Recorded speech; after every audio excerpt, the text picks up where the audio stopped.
Určite ste už zachytili správy o dome hrôzy, ktorý objavili v štáte Ohio. A tu je aktuálny stav prípadu 16 detí, ktoré z neho zachránili k 6.7.2026. A samozrejme, keď sa objavia nové detaily, určite urobím na to ďalšie video, takže nezabudajte na follow. 30. júna vykonali príslušníci úradu spolu s vyšetrovateľmi domovú prehliadku v schatranom dome v štáte Ohio. Domovú prehliadku vykonávali v súvislosti s úplne iným vyšetrovaním na Garyho Sidersa, pretože na neho bol vydaný zatýkač pre podozrenia z verejného pohoršovania.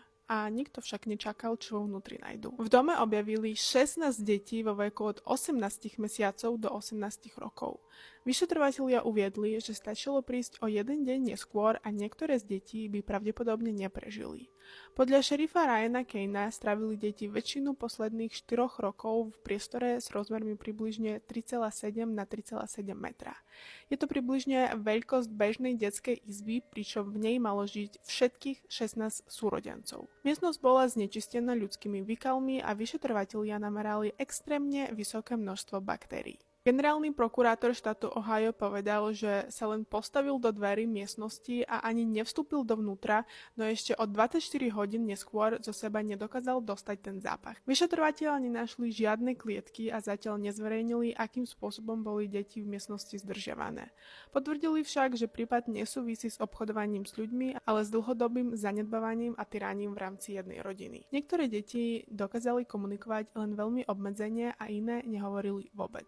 Najstaršie 18-ročné dieťa s vývinovým postihnutím nedokázalo ani napísať svoje meno. Úrady zároveň uviedli, že deti nikdy nenavštevovali školu a rodina sa celé roky zamerne vyhýbala kontaktu so školami, lekármi aj štátnymi úradmi. Zo 16 detí muselo byť 7 prevezených do nemocnice, 2 z nich transportovali vrtuľníkom do traumatologických centier a najmenej jedno bolo v kritickom stave. Všetky deti sú dnes v dočasnej starostlivosti štátu Ohio.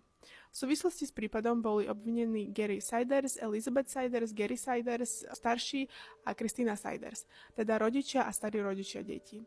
Každý z nich čelí 16 obvineniam z ohrozovania detí. Pred súdom vyhlasili, že sa cítia nevinní a súdca každému stanovil kauciu vo výške $300,000. Susedia uviedli, že o existencii detí prakticky nevedeli a nikdy ich nevideli vychádzať z domu, čomu tiež až tak moc neverím. A čo si o tom myslíte, vy mi napíšte do komentárov.